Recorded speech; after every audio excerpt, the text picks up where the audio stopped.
Money never sleeps, pal. Hey there, welcome to Money Never Sleeps, a podcast that looks inside the head of entrepreneurs and at what makes them do what they do. I'm Pete Townsend, your co-host of Money Never Sleeps, along with Owen Fitzgerald. This episode of Money Never Sleeps is kindly sponsored by Ireland's fintech and financial services recruitment specialists, Top Tier Recruitment. If you or a colleague need help attracting and retaining great talent for your fintech or financial services company, it is highly advisable that you build a relationship with the team at Top Tier Recruitment. You can find them at toptierrecruitment.com and tell them we sent you. In this episode, I talked to Lambert Despaux, partner at Schema Investments, who are investing at the pre-seed and seed stage in entrepreneurs building in the distributed ledger technology space. Given where we're spending our time of late with early-stage startups, this conversation couldn't have come at a better time. Lambert was on remotely for this one, and unfortunately, our remote recording website let us down. We ended up with a few clicks on Lambert's track. Sorry about that, folks, but once you get a few minutes in, your mind focuses more on Lambert's story. So let's just jump right into it with this week's episode of Money Never Sleeps. Money never sleeps, pal. Here we go again. Welcome to Money Never Sleeps. I'm Pete Townsend, and we're on today with Lambert Despaux, partner at Schema Investments, a family of venture funds dedicated to empowering entrepreneurs active in the distributed ledger technology space. Welcome to the show, Lambert. Yeah, thank you. Well done with my name. Thank you. Yeah, no, we had a little bit of practice up front, so that was good. Right. So Lambert, I met your partner Alex Cazorla at a dinner around Corticon back in October in London. We've had a few chats since then, but so I kind of know where you're coming from. But for our listeners, can you just step through your backstory and really how you got to this point? Yeah, we were basically, I used to work for financial institutions in Paris and then an investment fund in London. Then while I was working, I started dabbling with Ethereum back in 2016. And the anecdote is that we bought a GPU to start mining Ethereum and couldn't really make it work. So not that I think that we're not persistent enough, and a lot was going on, and we surely didn't think that it would get to the point where it is today. So that's a bit of lack of clairvoyance for us at this point in time. But anyway, time passed by, and then I kind of found myself traveling for a little bit, and then I decided to kind of delve into the ICOs that were coming at the time, and we started investing first for ourselves, and then for a group of friends and family, and we got lucky a few times. When the market came crashing in 2018, we kind of had to figure out what to do next. So we kind of decided to reroute that money into normal venture capital, and but focusing on distributed ledger technologies. So this is the moment that we decided to create Schema Investments, and here we are. Yeah, it makes sense. And, you know, when you and I first talked about this, Lambert, and kind of looking at your background and seeing the two of you with a real estate experience, the M&A, the background in banking and corporate finance, it kind of all makes sense, right? That, you know, and this is me just kind of looking at it from an introspective standpoint and thinking about my own journey into this, but you know, what was really that kind of ticking point or that real turning point that said, well, we've learned a lot in this space over the last few years. We've got the right background. Was there one singular moment that said, okay, wait a second, this is something that we're going to spend our time and build a venture fund around? How did that conversation happen between you and Alex? Yeah, I mean, like you said, we had a background in let's say legacy financial institutions beforehand. So we both saw, I think, that the actual systems behind those behemoth is actually very, very outdated. I spent countless hours calling people in the same organization to get very, very basic stuff proved. And I think the majority of people that's been working for financial institutions know exactly what kind of pain I'm talking about now. Yep. Especially when I was working at BNP Paribas, things that should have been very simple, automatized, and needed to call about 3 departments every time. So there's kind of this internal kind of very rigid organizational structures, and then on the other side there's everything that's around the management of payments and the management of assets.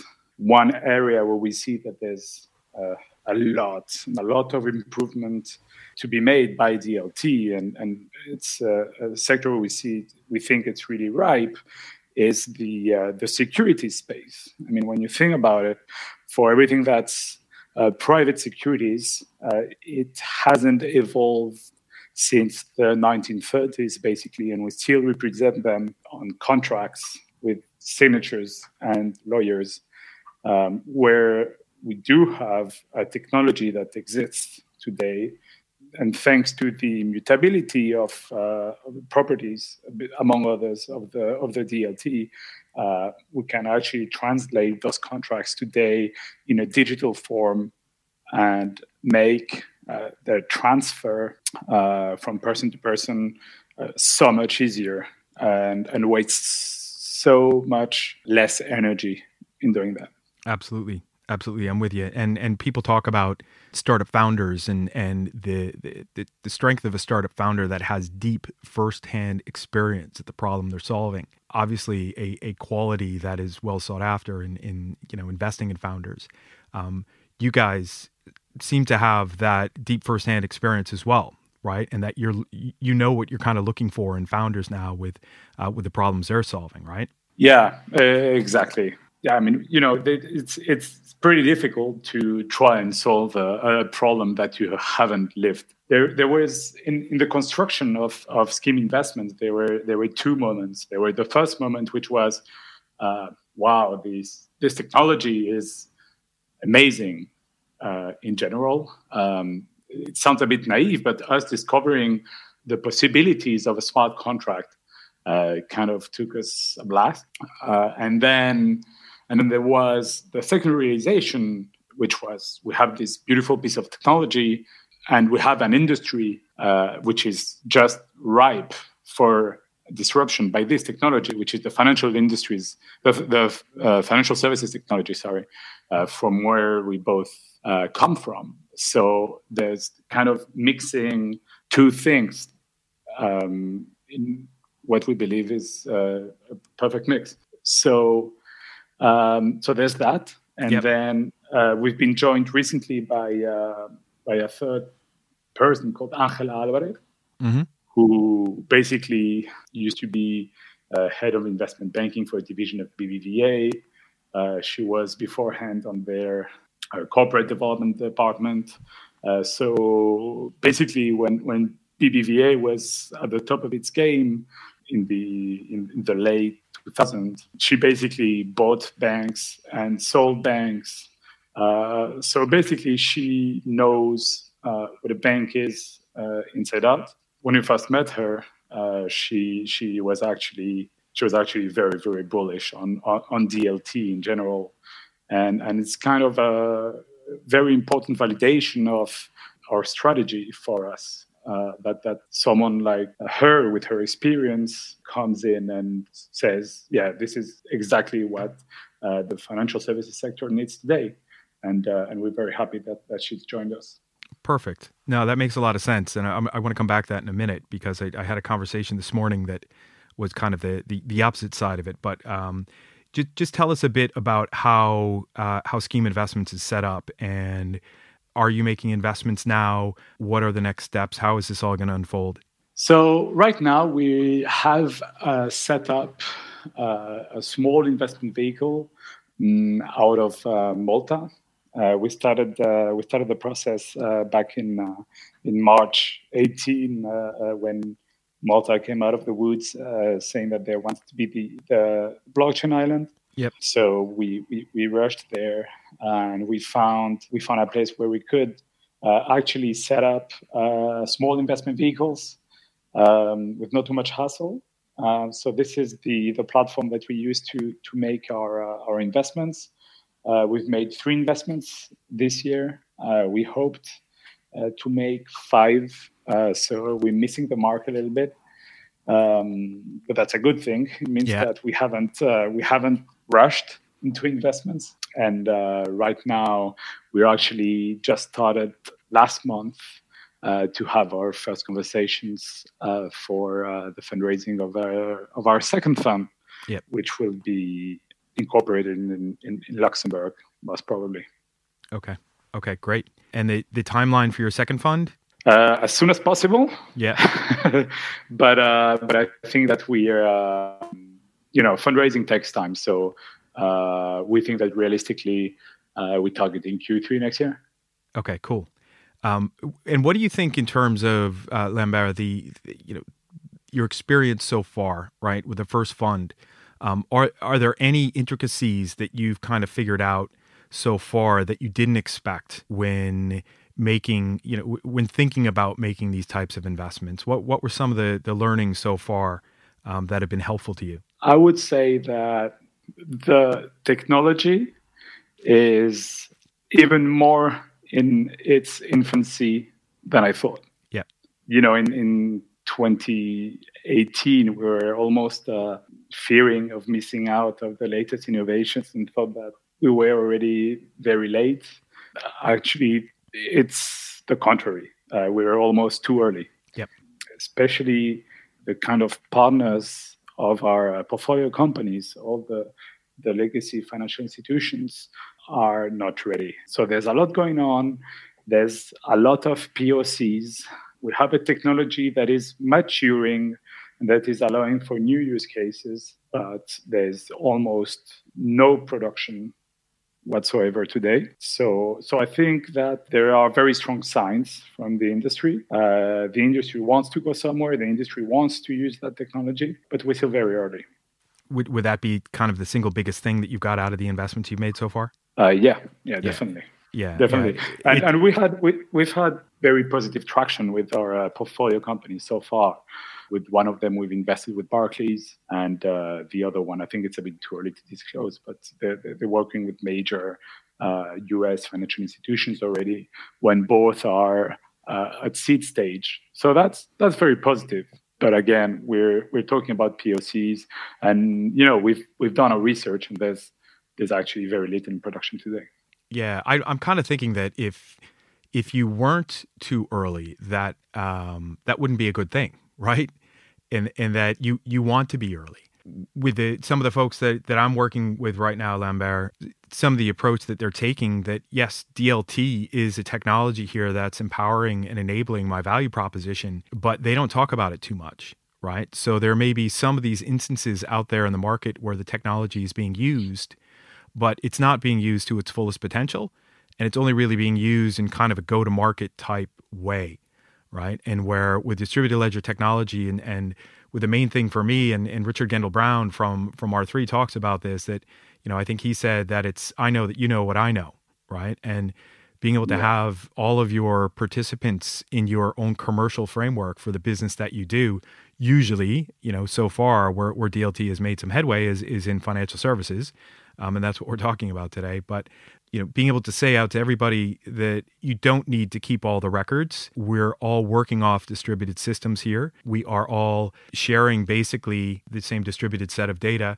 And that enables a huge amount of infrastructure reduction and operational reduction in the financial markets. Right. And seeing some of this come to market already, and people are talking about security issuance on DLT systems. And starting to move on that, but not in such a way that will immediately realize the efficiencies that DLT will optimally provide, right? Mm-hmm. I think you said something that was very interesting here. You talked about operational efficiency, which basically boils down to cost reduction. Yep. And I think that the use of DLT today in those corporates, in those institutions, is mainly aimed at reducing costs, at improving efficiencies. So the way we see it is that you can use DLT either to reduce costs and efficiencies inside your organization or inside your market, like we've seen many consortia coming out in insurance and in trade finance. So you can use it to increase your efficiencies at that level, or you can use DLT to go and find revenue on segments where either you're losing market share or you're not present at all. That's the digital securities, for example. The proof for financial institutions with digital securities is that instead of being paid one time to do the insurance, basically, let's say, for example, an infrastructure financing project, whereby they get a one-time fee for the issuance of a security, and maybe that's indication. Now, with digital securities, if they are part of a network, they get a fee every time that a transaction is made. Yeah. So that opens up new revenue segments, basically. Yeah. Big time. Massively. And I think that's actually this kind of revenue is massively underrated today. We've run some numbers for some of our portfolio companies, and with very, very little percentage of securities traded, you can actually make quite a sizable profit. But yeah, sorry. So just to wrap up on this, I was just saying that from an investor perspective, especially since we're approaching kind of a macroeconomic background where everyone is a bit kind of shaky about potential recession, when it's coming, is it coming at all? So I think that it's very interesting to be able to mix in a portfolio some portfolio companies that are addressing cost cutting, so which is kind of more defensive, and portfolio companies that would foster entering new markets or additional revenue, which is aggressive. So I thought we think that it's quite interesting to be able to mix both and to build in the end a more robust financial product. Yeah, absolutely. That's a really good point about the issuance and then the maintenance. When you're issuing securities digitally, right, compared to the current way that it's done, where a company goes to an investment bank, the investment bank helps them issue their security, whether it's an equity in the public markets or it's a privately issued bond, and then the money is raised, the investment bank takes a proportion of that as their fee, and then the security, the caretaking of that security as a breathing, living thing gets handed over to, say, a CSD or some service provider that handles the maintenance of that security, right? So changes to how it's to the framework of that security, corporate actions, income payments, all those types of things are handled through agents.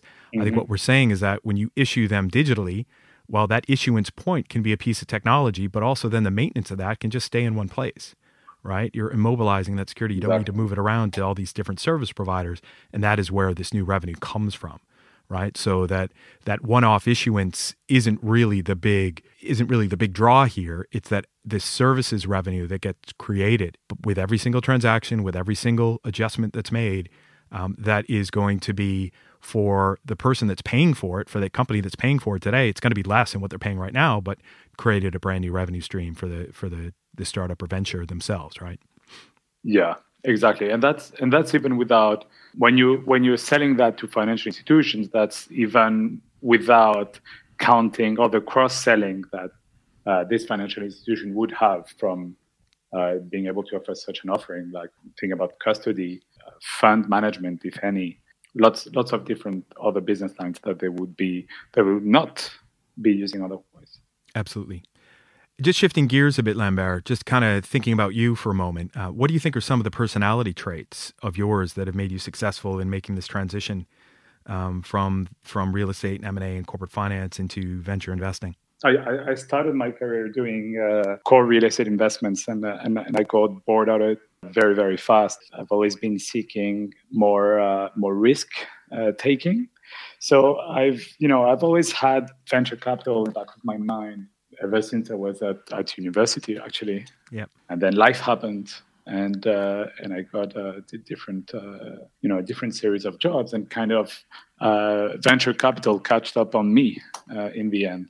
Gotcha. So when it was 2018, and then we had all the setup that we had, as I mentioned before, I thought that it was the moment or never. It's kind of a new industry with a lot of promises, lots of blue oceans. So why not?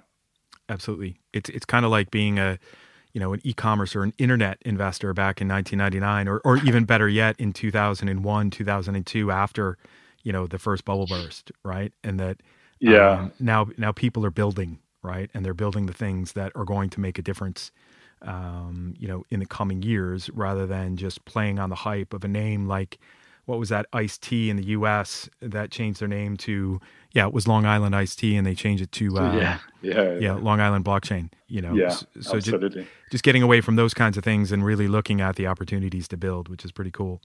Anything that, when you talk about founders, you talk about an earned secret that they have, or an unfair advantage, and the founder themselves that, like we talked about, they've had so much experience in solving problems for others that they're now solving within their own business, that they just can sometimes see things that others can't see. And that's probably a good example of what others that I listen to call an earned secret, right? What would be your earned secret, or your unfair advantage as a venture investor, in a humble kind of way? Yeah, it's pretty hard to be humble. I know. But I would say, so there's multiple things to say.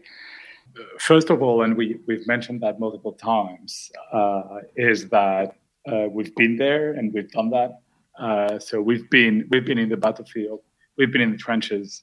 We see from the inside that there is a lot of opportunity for change in the financial services industry, and someone that has never worked at a bank or has never worked at an insurance company, I don't think they can really perceive what we do. Yep. But then a lot of people have worked in banks and insurers, so I wouldn't say it's unique. But what makes us a little bit more unique is that I now live in Israel, so I have access to this thriving startup environment, and it's really fascinating. I came to Israel a bit by accident, let's say, and before I was even dedicating myself to venture capital, and so I've been discovering venture capital at the same time that I was discovering Israel, and it really is a wonderful place for this. There's just so much energy dedicated into building businesses and innovating. It's really great to be here and to see that. And we have European DNA, and I would say at least half of our activities in Europe, and our capital is European. So I think that being able to bridge Israel and Europe in this particular niche that we're operating in, I think that's an advantage for sure.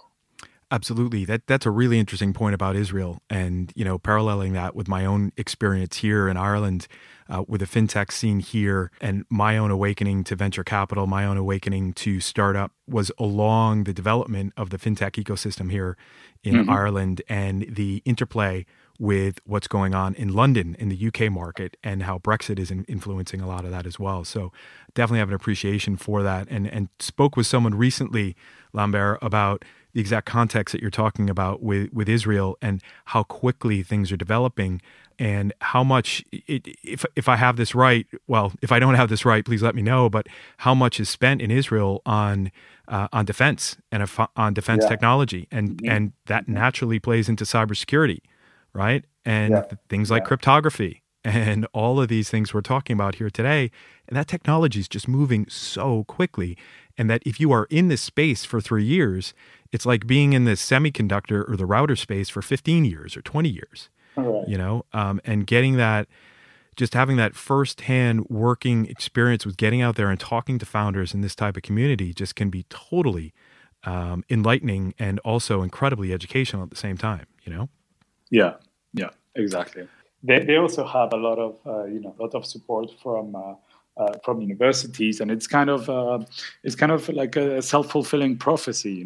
Israel has emerged at this innovation place, so funds have started pouring from abroad.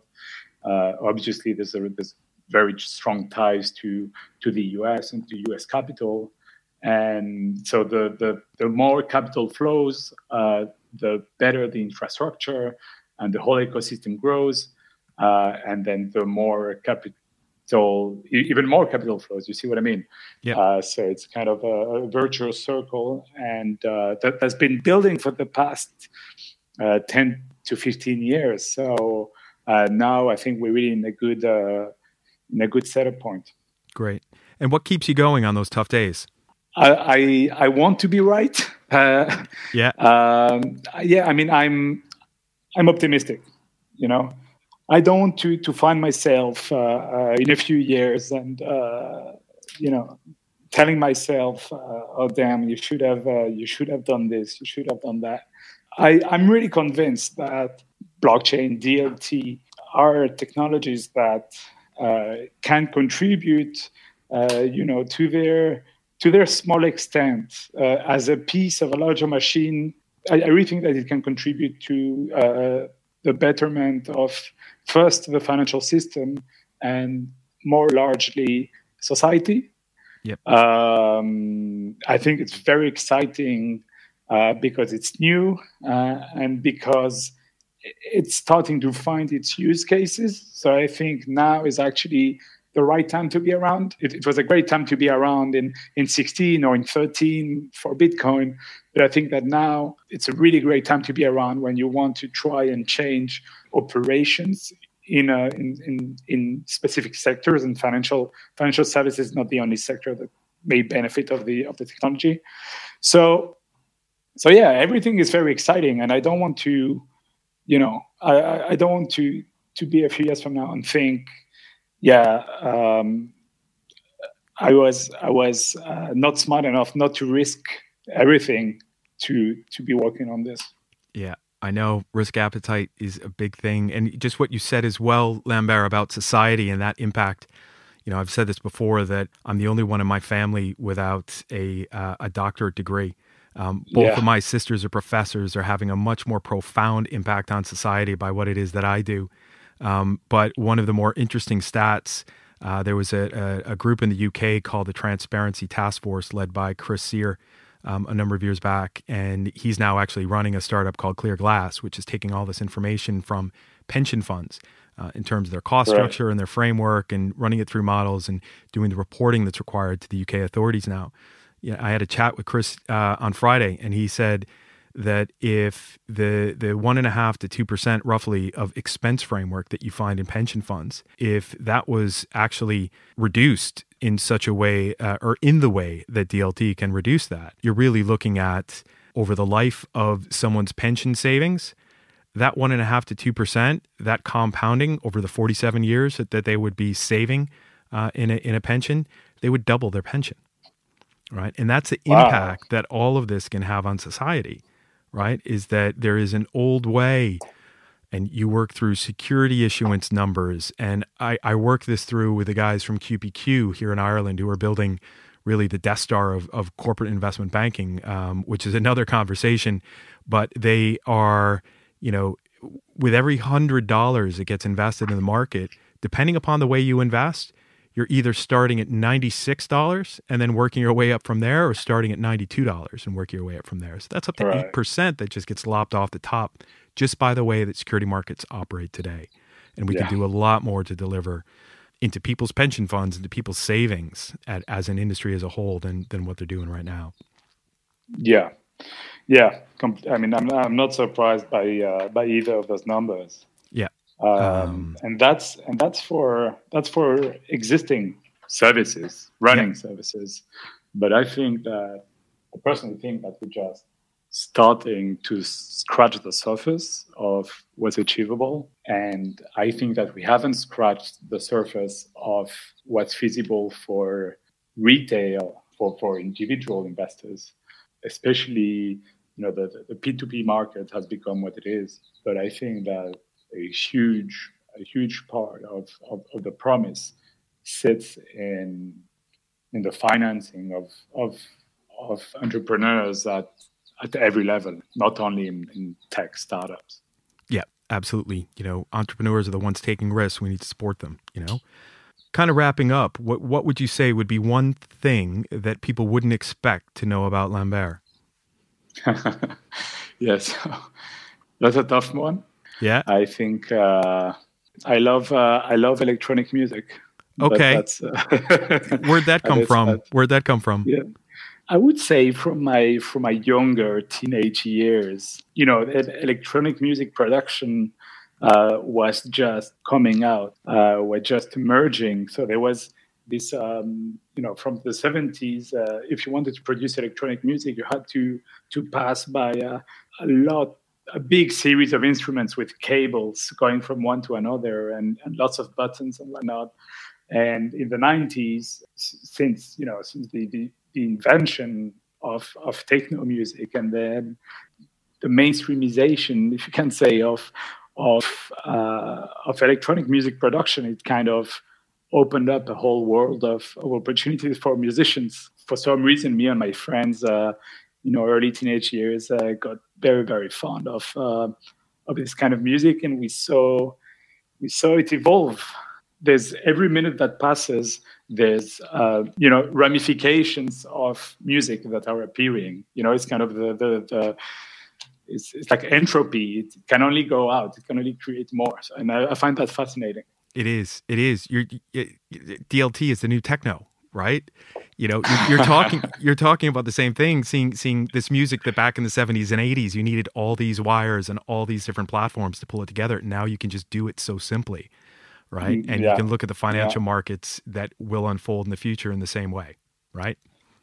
That's a beautiful wrap up, Pete. Thank you. Perfect. Okay, cool. Lambert, thank you so much for coming on the show. What's the best way for people to get in touch with you?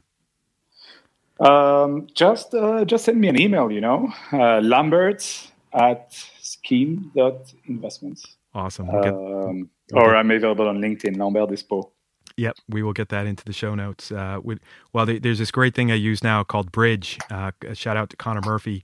He's the ex-Techstars MD. He's developed an app called Bridge, which allows you to provide a link to get introduced to somebody. Say, just put it on a web page, and that introduction will come to me, and then I can make sure that we don't have a bunch of crazies coming your way, and then do the proper introduction, which would be a good thing. Yeah. So we can definitely do that. All right. Well, Lambert, thank you again so much. It was brilliant having you on the show today, and best of luck with not only finishing Fund 1, but getting Fund 2 off the ground. Yeah. Thank you so much for having me, Pete. Money never sleeps, pal.